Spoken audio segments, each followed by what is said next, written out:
So yeah, we're going to talk about GDPR, probably something that many of you are actually just fed up of hearing about.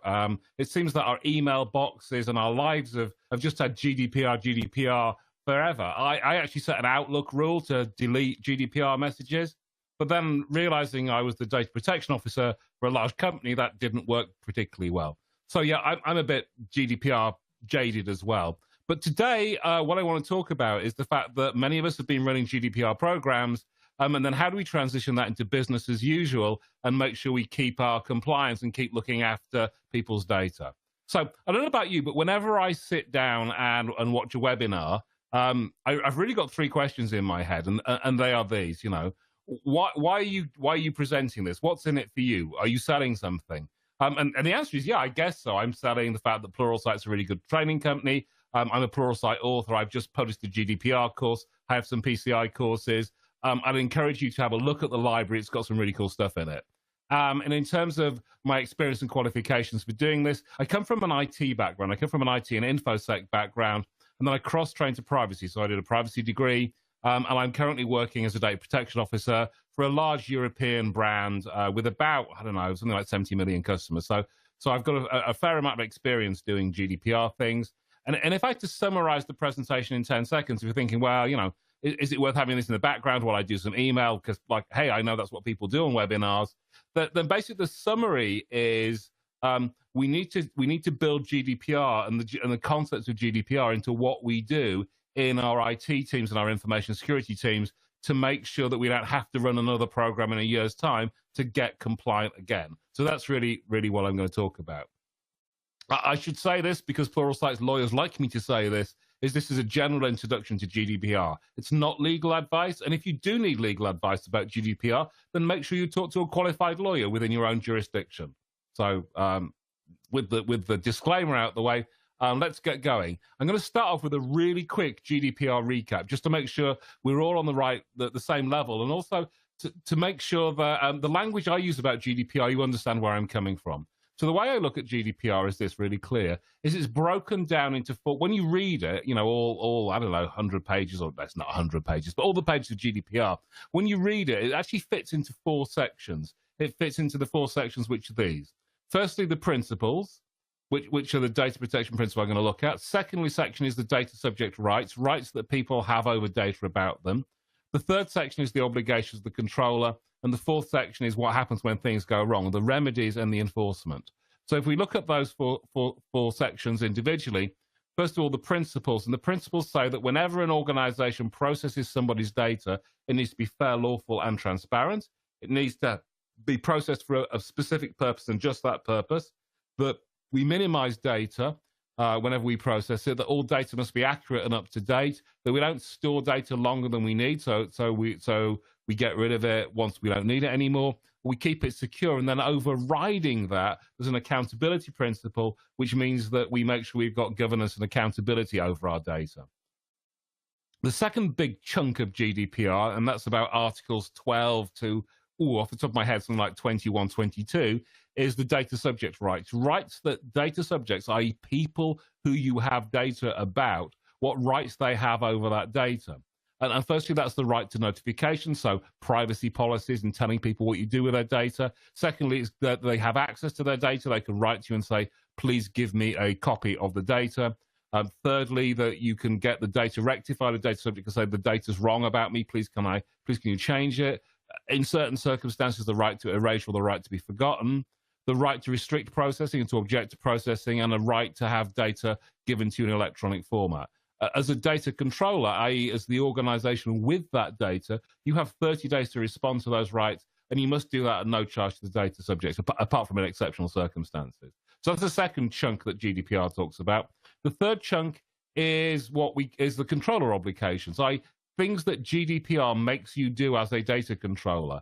There's quite a lot of these, but you have to be accountable for your actions. You have to have data protection by default and design. You need to keep it secure. You've got to notify breaches to the authority within 72 hours. You've got to notify breaches to the data subjects if it's a serious risk to their fundamental rights and freedoms. You might have to appoint a data protection officer, and you have to do data protection impact assessments. So we've got a whole range of obligations that GDPR says you must do as an organization. And then finally, the last chunk of GDPR says, well, what happens if it goes wrong? And what happens if it goes wrong, as far as GDPR is concerned, is broken down into two areas. The first area is that a data subject can sue you for damages, for distress and for damages, or they can complain. I've put the ICO because I'm based in the UK. They can complain to their supervisory authority. Every one of the 28 member countries of the EU has a supervisory authority that a data subject can complain to and say, this organization is not taking care of my data.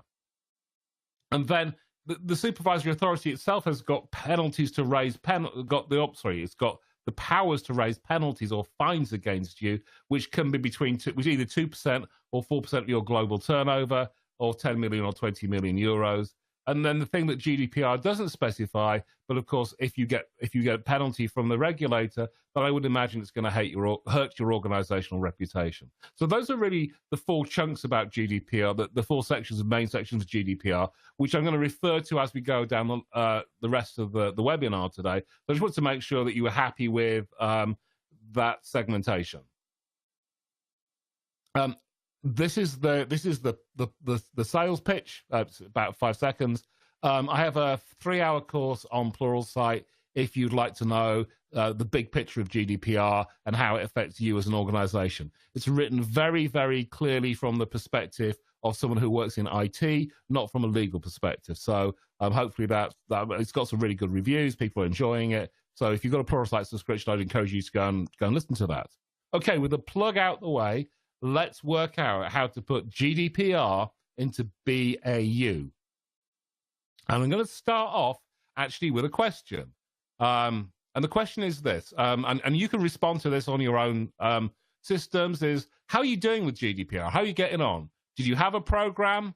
Has your program nearly finished, got a few weeks to go? Are you still running the program and doing business as usual together for maybe the next 6 months? Or have you closed down your program and you're doing business as usual now? Let me know. Click whichever button it is, press submit, and we'll have a look at what the answers are.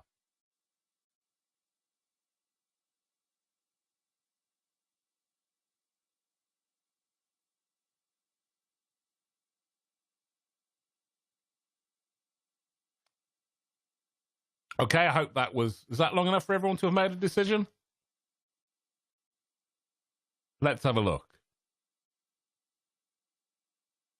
And that's about a good spread between everyone's between, as you can see, between 20 and 30%. The highest there is people doing program BAU for at least 6 months. And I'll be really honest with you, that's where I am at the moment. The program's still continuing. We're not quite finished all the stuff we wanted to get done. And so we're doing that and BAU at the same time.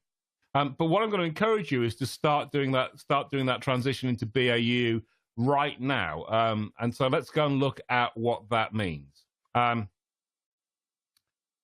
so basically, BAU means that your organization must do the three things. It must abide by the data protection principles. Isn't it amazing how the telephone rings when you're doing a webinar and there's no one else in the house to answer it? So it'll go away in a couple of seconds, maybe. So yeah, firstly, we need to abide by the principles. Secondly, we need to allow data subject rights to be honored.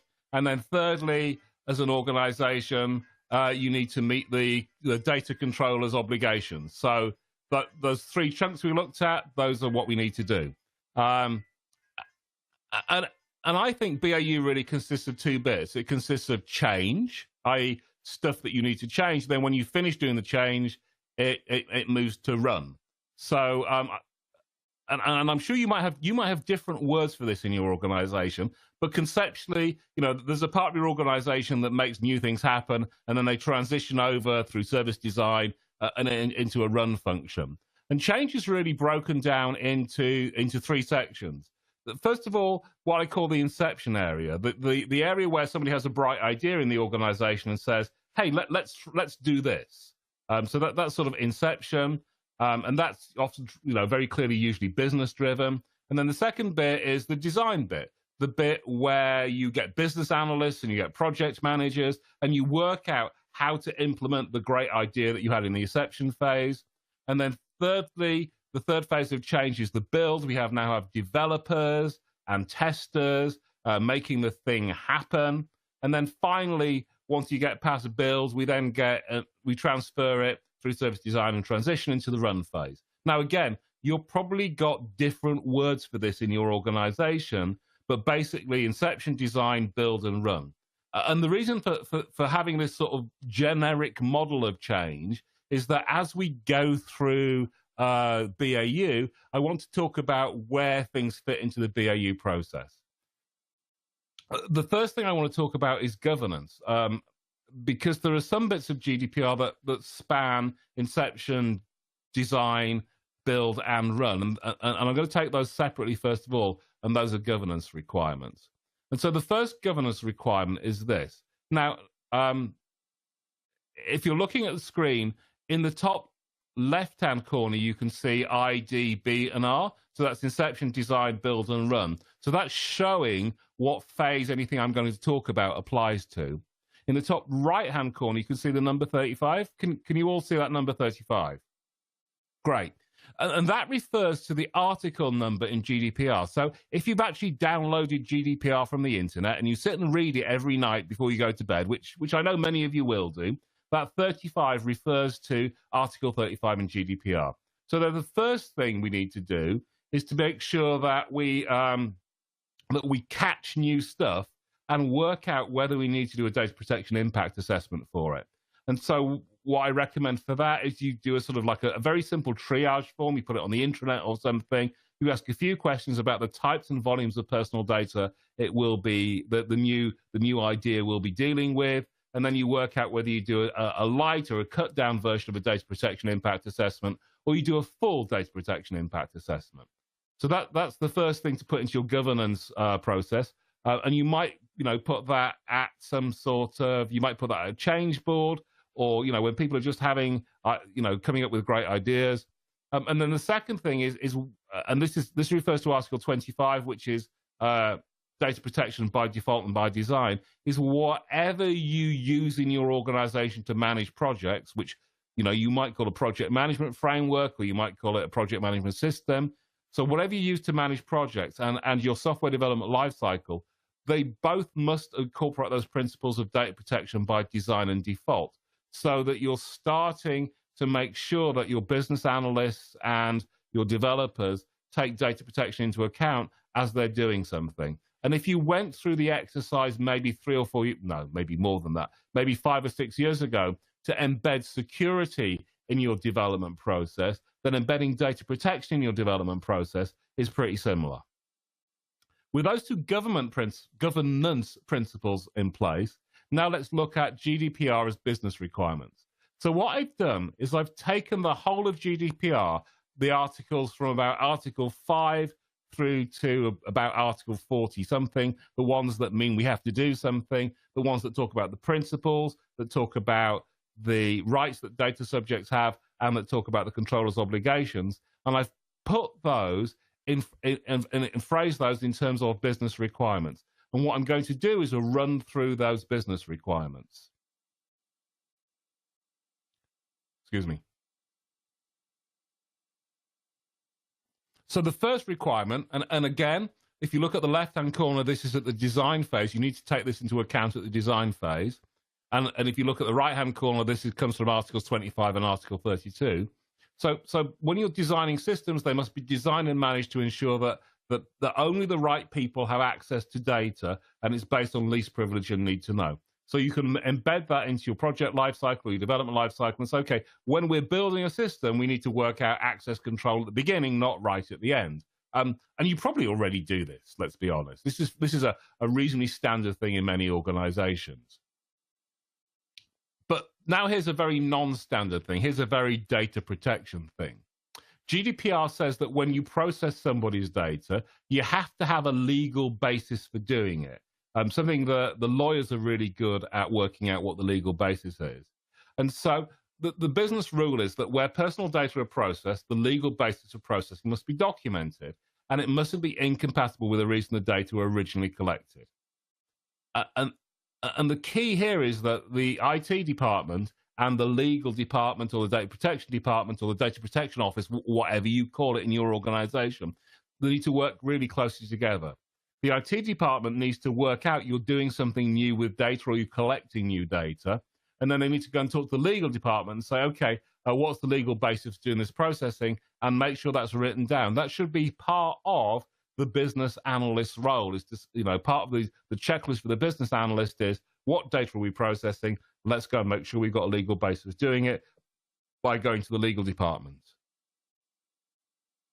GDPR also classifies some data as what's called special category data. It's a formal term in data protection, and it means data that basically needs to be given a higher degree of protection or has a high degree of risk with it because it can affect the fundamental rights and freedoms of data subjects. Let me give you some examples. So that's data relating to people's religion, to their sexual preference, their sex life, their health, their trade union membership, their political membership. So basically anything that would be used to be able to discriminate against them or would carry a high risk if there was a breach of confidentiality of that data, or actually that data was put with other data to build profiles of people based on really typically physical or philosophical aspects of their life.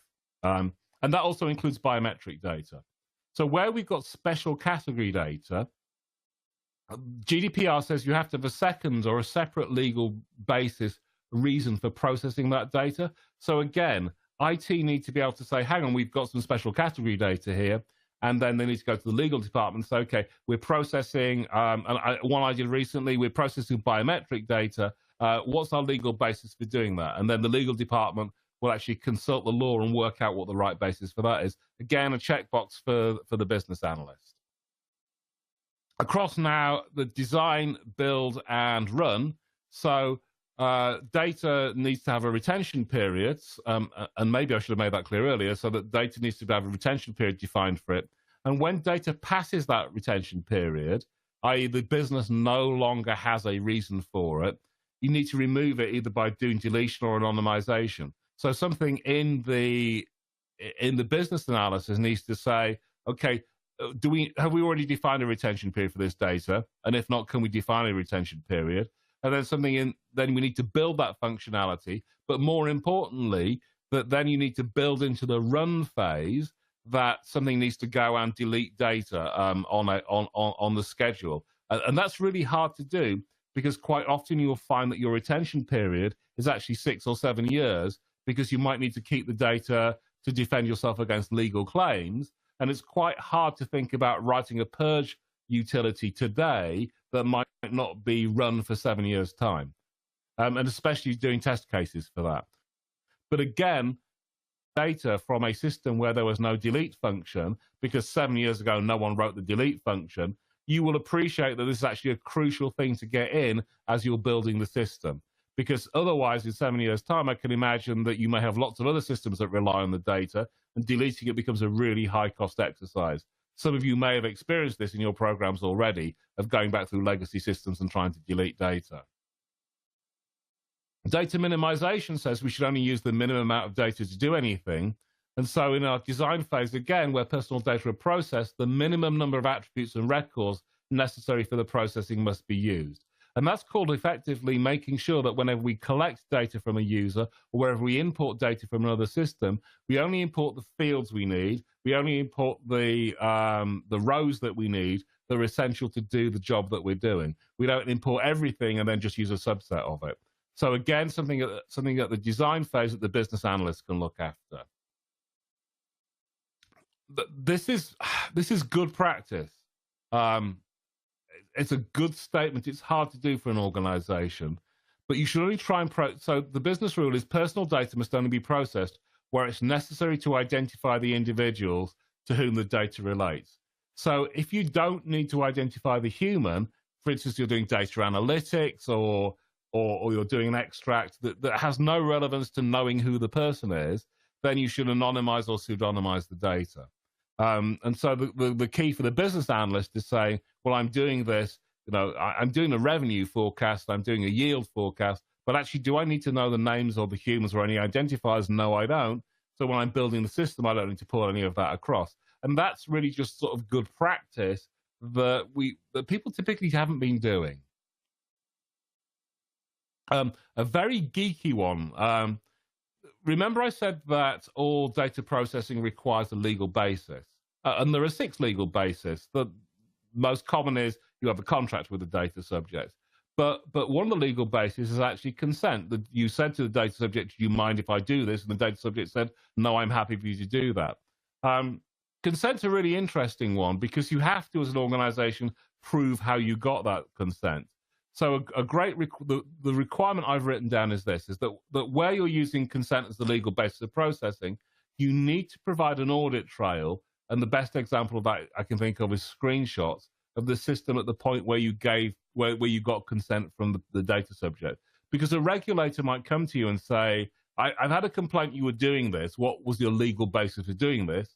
And you would say, hang on, let me look. Yeah, our legal basis was consent for doing this. And the regulator would say, okay, can you show me what the screen looked like when you got that user's consent, or what the email they sent to you saying they consented to something was?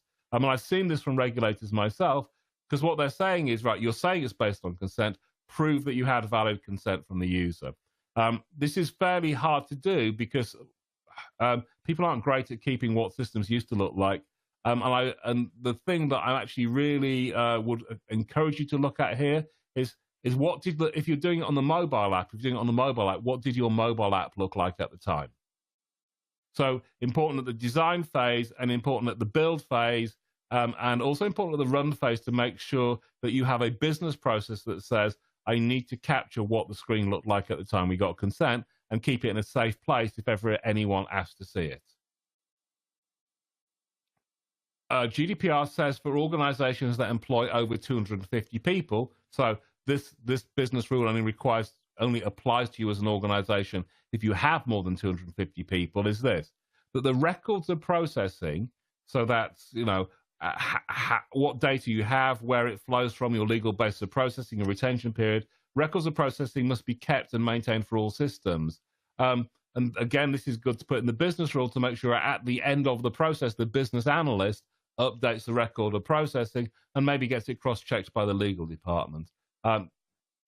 Many of you who've had programs will have spent quite a lot of time developing these records of processing. The key thing now is that as we run through change, every time change happens in the organization, they're updated. Because otherwise, in large organizations, it's amazing how quickly they're going to become out of date. Now, remember when I talked about data subject rights? One of the data subject rights was the data subject can say to an organization, please can I have a copy of all the data you have about me? We talked about that really early on. And this is in Article 15 of GDPR. So if the system that you've just designing and building is going to be the only source of data about the data subject, you must build into it the ability to extract that data and be able to respond to a data subject saying, please can I have my data? We call that a data subject access request. So it must be capable of extracting that data and giving off to a subject access request. So organizations have sort of built an enterprise system for doing subject access requests, and so this would need to plug into it. You need to make sure this is done at the design phase, so it's a non-functional requirement for the business analyst to take care of, but also that when it gets to the run phase, there needs to be someone in the organization who knows how to run this extract and link it to any other systems where there's a data subject request. And you might think, well, this is quite hard, John, and people might not exercise their rights. The worst thing you want to do is build systems that don't have data subject request capability in them, and then when you get a data subject request, you have no idea how to fulfill it. And I remember I talked about the fact we should have automated deletion of data when we pass the retention period. Sometimes business owners don't want that. They want to keep data for longer than is necessary for the organization. If that's the case, then data subjects have that right to be forgotten. They've got the right to say to the organization, look, I don't want you to have my data anymore.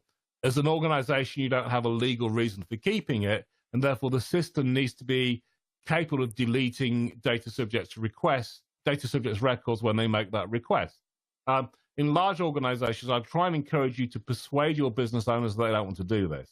Because if you imagine getting 1,000 or 2,000 deletion requests a week, that's going to be a heck of an overhead for an organization. A good business rule to say is this, that if you as a business owner want to keep data longer than the retention period, then when we build the system, we have to, as well as doing bulk purges based on timescale, we have to be able to do individual deletions. And that comes from Article 17, the right to erasure. Now, another one of the data subject rights that we need to make our system make sure it can respond to is the ability to mark data as being on hold. In other words, the data subject has the right to object and can say, actually, I don't want you doing this with the data at the moment until we sort out my objection. This is quite, I don't want to say it's a small right, it's an important right for the data subject. It's a right that you don't often see exercised. And the best example is you have an error in the system and you're processing data that the data subject wants corrected, but you haven't yet corrected it. So often it's good to have a little flag in there that says there's a query against this data, exclude it from doing something. But then you actually have to think about the knock-on effects of that. And then, of course, in the run phase, you need to make sure that if data subjects do make that objection, that you have the ability to make sure the system will record that and do something about it. Now, there is a specific right in GDPR that says a data subject has the right to opt out of direct marketing.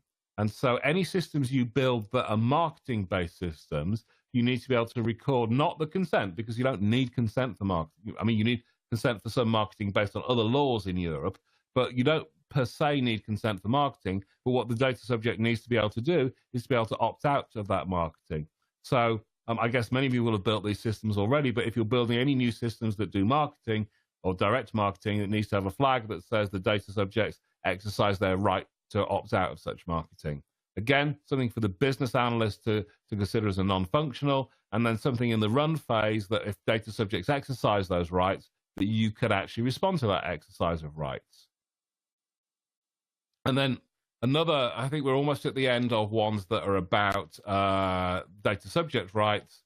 So essentially, if systems use personal data for automated decision-making, and GDPR uses this phrase called producing a legal effect or similar, that again, you need to have an opt-out on that. And there are some carve-outs to this. So if you are doing automated decision-making, so some sort of machine learning things that makes a decision about how the data subject is going to be treated, first of all, go and talk to the legal team and say, does this hit the definition of automated decision-making? And then secondly, that you need to build a system, so as a non-functional requirement, that you need to be able to record an opt-out of that. You also need to work out how that affects your business relationship with the data subject, but also in the run phase, that you've got the ability for someone to record that opt-out and make sure it's taken notice of, and that's in Article 22. We now get to the controller obligations, and this is actually one of the hardest controller obligations there is, which is this. That in third parties, I'm sure we're all used to doing due diligence for our third-party suppliers. Now, in data protection terms, a third-party supplier is a data processor. So the law calls them data processors. And it says basically, if you have a data processor, sure, you're doing security risk assessments already, but you now need to make sure you do privacy risk assessments, and that you've got the contractual provisions in place that GDPR says. So GDPR in Article 28 lays down you have to have a written agreement with a third party, and it says what needs to be in that written agreement. So you need to make sure those provisions are put in place. Now, I've said very clearly this needs to be at the inception phase, because often, and I don't know about how your organizations work, often I'm working in an organization, and not only is the idea come up for a project of we're going to do this, but it often comes up with we're going to do this and we're going to use this supplier. And at that stage, in the inception phase, that's when we need to start doing our supplier or third party or processor due diligence.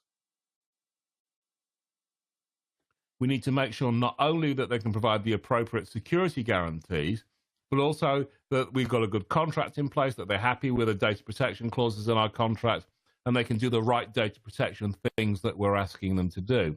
So that requires the legal department and the IT department to work closely in hand, often with procurement. Then we get to the design phase. We need to make sure we're building that. If we're if we're having that relationship with the data processor, we need to make sure that we're building the GDPR principles into what that processor is doing for us. And then in the run phase, we need to have some degree of assurance over that, so that those whatever risk assessments we do, we might do on a regular basis. And for instance, if we said to our third party, can you make sure you delete data automatically based on our retention period? How would we make sure they're doing that? How are we going to gain assurance over that? And so that's taking a lot of the GDPR requirements and fairly clearly putting them into business requirements that you can build into the way your business analysts and developers build applications and change into the organization, and that you stay compliant. Because remember, the key to staying compliant is to managing change in the organization. I'm now going to briefly touch on some specific information security aspects. GDPR actually only has 3 articles of the 99 it has that are about information security. They're articles 32, 33, and 34, if you feel like reading them. And we're mostly going to look at Article 32, which is the one that's fairly prescriptive about what you need to do in security. And this is what Article 32 says. Article 32 says, basically, you need to do a risk assessment. You need to do a risk assessment about what a breach of confidentiality, integrity, availability, or resilience will have, not on the organization, because that's what you might be used to doing in your risk assessment. So it's a breach of confidentiality, integrity, availability, or resilience will have on the data subject, on the fundamental rights and freedoms of the data subject. So you typically will need to redo risk assessments. The InfoSec team will do a risk assessment on a breach of confidentiality, integrity, or availability on the organization, but you also need to do that risk assessment based on the fundamental rights and freedoms of the data subject. And that can often produce, they're often very similar answers, but they can be very subtly different. Most organizations have a sort of core information security baseline. And effectively, once you've done that risk assessment, if you think, oh gosh, the data or what we're doing with the data here is actually more risky than the controls we have on our baseline. So the rule I write is basically saying, once you've done that risk assessment, do we need extra controls? And those extra controls might be something like encryption at rest or encryption in transit or pseudonymization. So do we need extra controls on this system rather than the general controls we have in our organization? So is the baseline enough, or do we need more controls because of what we're doing? Now, this is really badly written in GDPR, because GDPR says that controls need to be available. It has some random words, but what the random words mean is this. It says that, look, basically, if you have implemented an information security control that are designed to protect the confidentiality, integrity, or availability, you must make sure that they're running. In other words, that they're operationally effective. Is the control switched on, and is it working? And what assurance have you got of that? And GDPR requires you to do this, but it also requires you to do this. It also requires you to make sure your controls are actually working.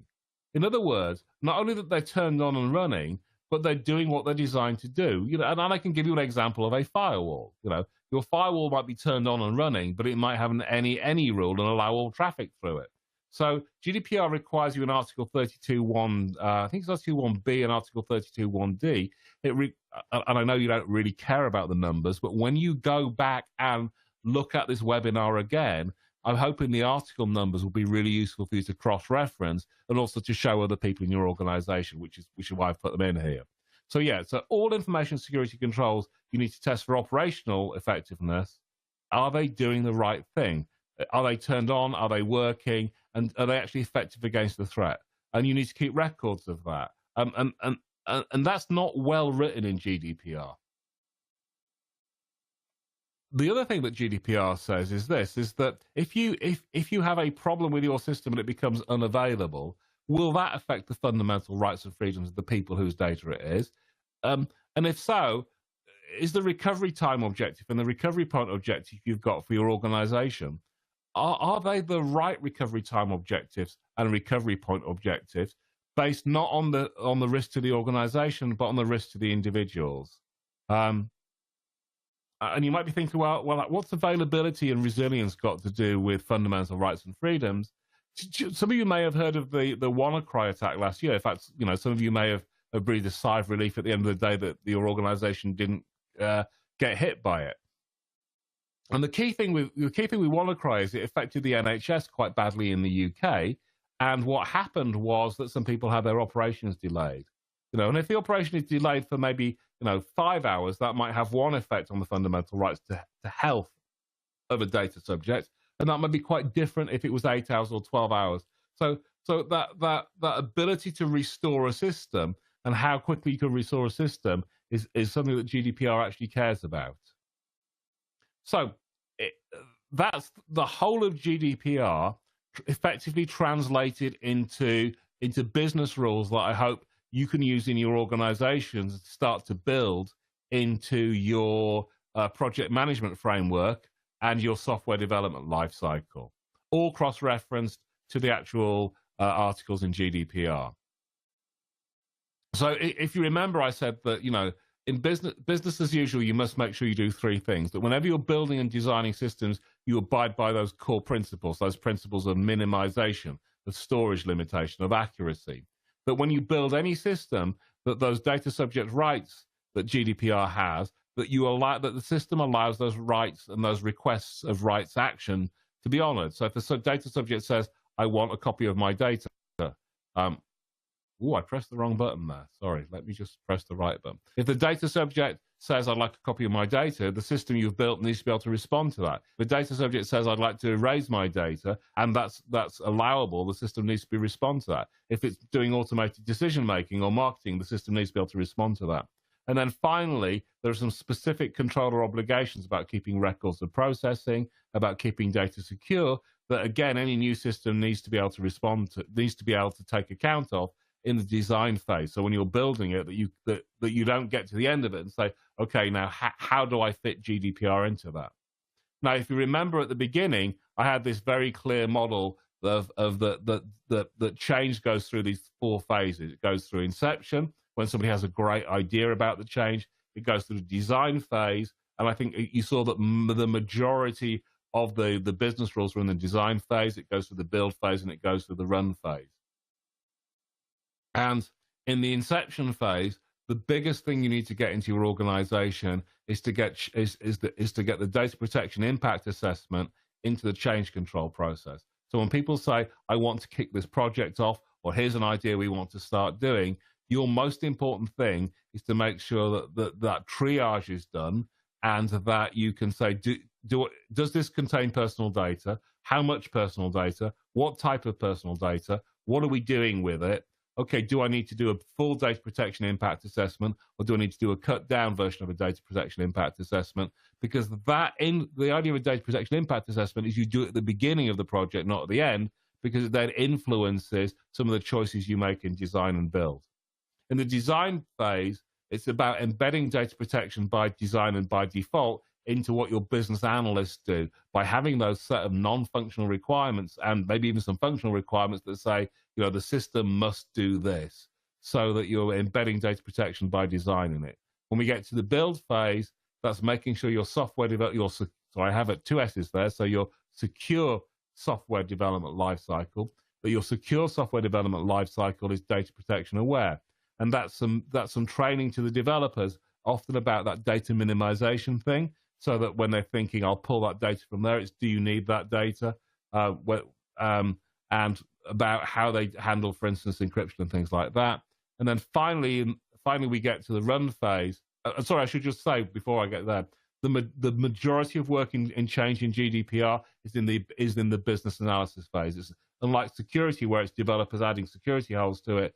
GDPR is really the biggest impact going to be in how the business analysts design and specify systems, or in an agile environment, how you write the user stories. Okay, and then finally into the run phase. The run phase, there's two things to remember. Number one is when data subjects exercise their rights, making sure that somebody to answer that and to press the buttons or whatever it is you need to do to make sure those data subject rights are respected.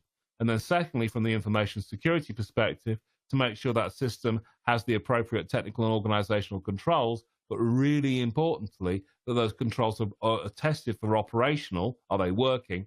And they're tested for effectiveness, are they actually protecting you against the threat that you designed them to protect against? And then finally, you need to wrap up those 4 areas into some governance processes that make sure you've got documentation about how you made the choices you made, why you made the choices, and then validating the choices you made in the design phase actually happened in the build phase so that you got what you were expecting to get. And if you run all that together, and I know that was a very quick 40 minutes, what you need to do to your IT development process to make sure that change doesn't affect your GDPR compliance. But if you look at all those areas, you stand a good chance of maintaining that compliance. And as I said at the beginning, if you're in BAU and project at the same time now's the great time to start trying to embed this into the organization. So I've reached the end of my slides, and now more than happy to take any questions that people have. I now have to look confused as I try and find the button that I have to press that gets me to the Q&A screen.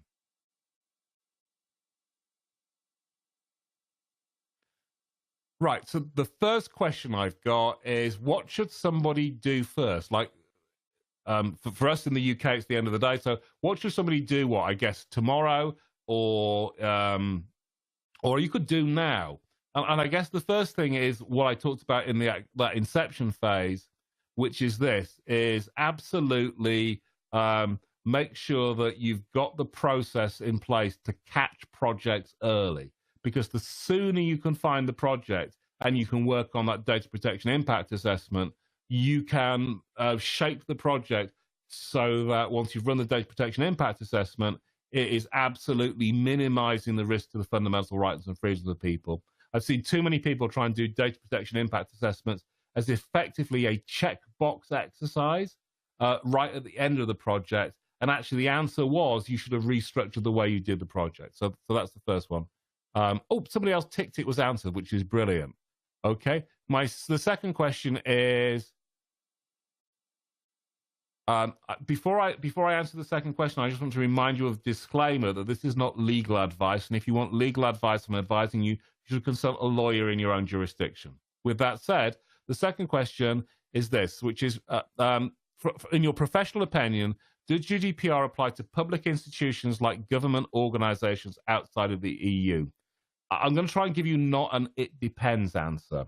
But the answer I'll give you is this, is that GDPR says that it applies to organizations outside the EU who are selling products, who are offering products or services to people inside the EU, irrespective of whether there's a fee. So typically, government organizations outside the EU will tend to deal with people in their own countries. So that's highly unlikely. In areas where you're absolutely doing that type of thing, for instance, like visa applications and things like that, I would check with a lawyer, because my belief is there are specific opt-outs for that type of activity. There's some interesting debates about to what degree can GDPR's extraterritorial provisions actually be given effect, certainly to another governmental organization. So I would say the answer to your question is no, but I'd check that with a lawyer. The next question is a similar question one. And again, this is not about change. It's a general GDPR question, which is, does GDPR apply to applications running on servers on the EU? It's nothing to do with where the server is. So GDPR, and I'll do a very quick plug. These questions are well answered in both in the GDPR course that's on Pluralsight, and also Troy Hunt and I had a really long conversation about this on Friday. We filmed it, and that will be going in the Pluralsight library in maybe 2 or 3 weeks, maybe 3 or 4 weeks' time. So the question is about jurisdictions. GDPR applies to any organization who established in the EU. So if you're a legal entity established in the EU, GDPR applies to you and how you deal with other people's data. If you're outside of the EU, then it applies if you offer goods or services to people in the EU.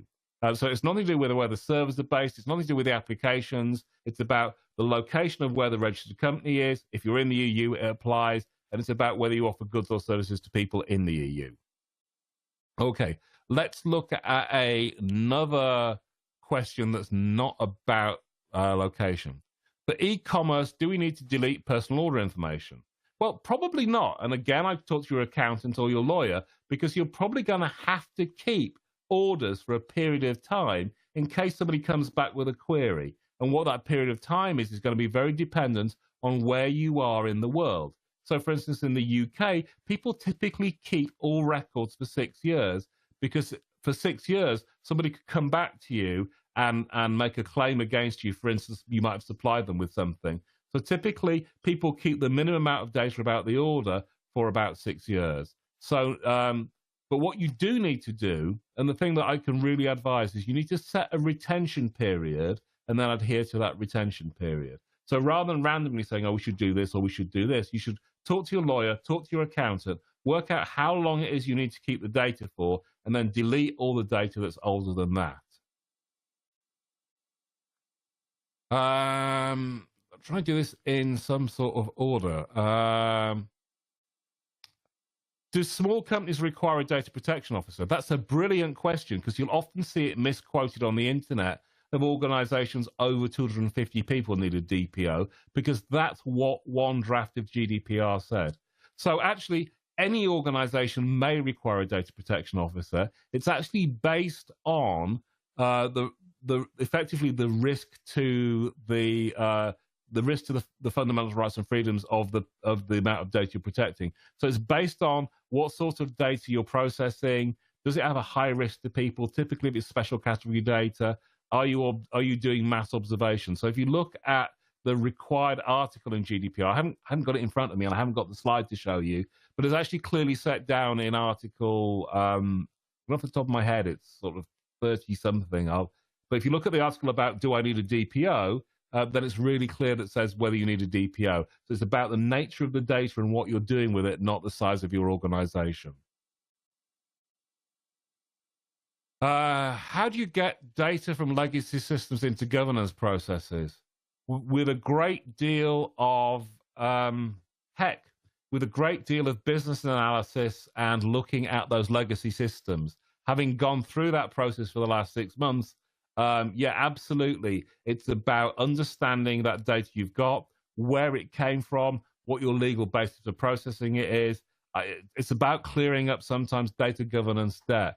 I don't have a really great answer for you, other than you map it and you catalog it, and then you go and delete the stuff you don't need. I'm sorry that wasn't an awesome answer. I don't have a magic technical button for that, I'm afraid.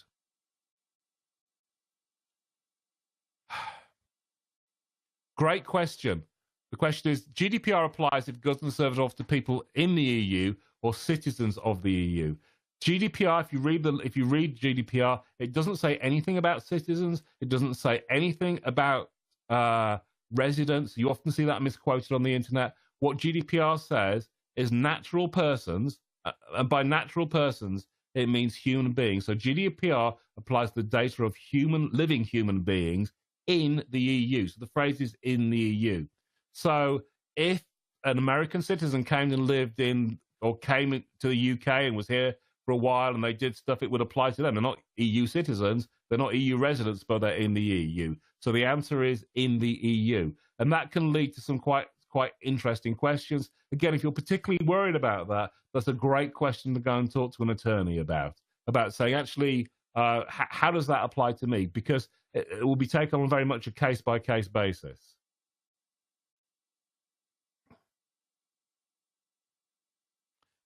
A question about updating an app to be GDPR compliant. So what should I ask my client to verify legal wording is correct before moving to the development phase? Go and ask your client's lawyer to validate that. If you want to put some disclaimer wording in there, then the only person who can give you that advice is a lawyer, and a lawyer that's trained in EU data protection law.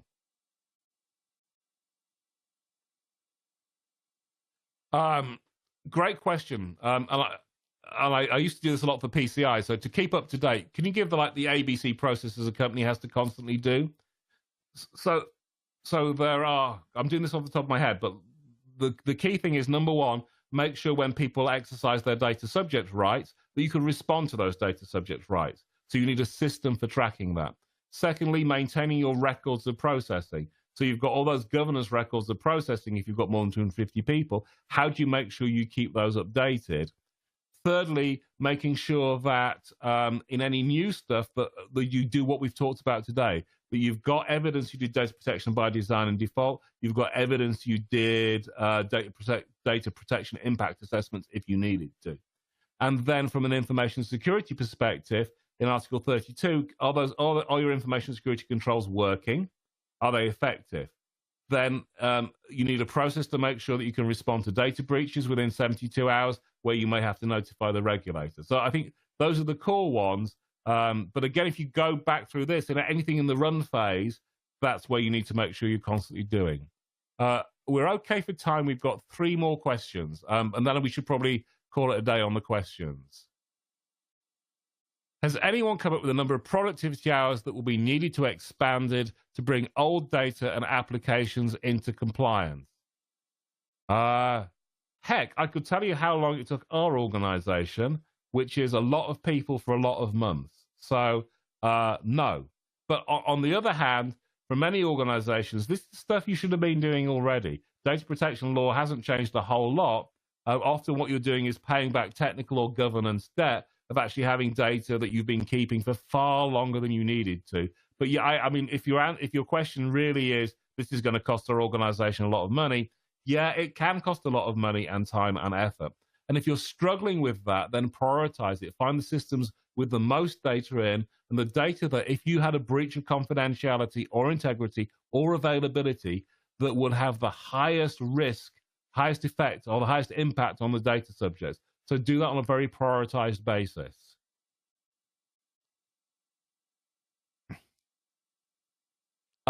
Another question about scope for GDPR. Again, when Troy and I's play-by-play training course comes on in a few weeks' time, I can really highly recommend that, because we spent probably 10 minutes discussing this. I'm going to say exactly what the law says. The law says, and I guess the questioner, because is from an American company, it is data subjects in the EU, not citizens, not residents, in the EU. I mean, typically you could think of that as people who live in the EU, but, if someone was here, the only other debate about living, but people in the EU. So it certainly applies to people who are citizens of different countries who are in the EU. I hope that was useful. Thank you. And finally, do our retention requirements under state law allow us to deny a person's request to delete their data? Brilliant question. Absolutely, it does. So the right to data deletion is, or the right to be forgotten, or the right to erasure is not an absolute right. It's very highly qualified. So if you look at GDPR in Article 17, basically, the right to deletion applies when you no longer, as an organization, right, have a good reason or a legal basis for processing that data. So once you've taken it to the retention period where you might need to keep it for state law or for accounting regulations or any other regulation you may be subject to, once you get to that stage, the data subject definitely has the right to say, can you not keep that data anymore? But before then, you should have in your record of processing, here's our data, here's a retention policy, the retention policy for this many years because of this law or this state law or this federal law or this national law, and then when we get there, we delete it. So that right to deletion isn't absolute. I think that we're done for questions now, aren't we?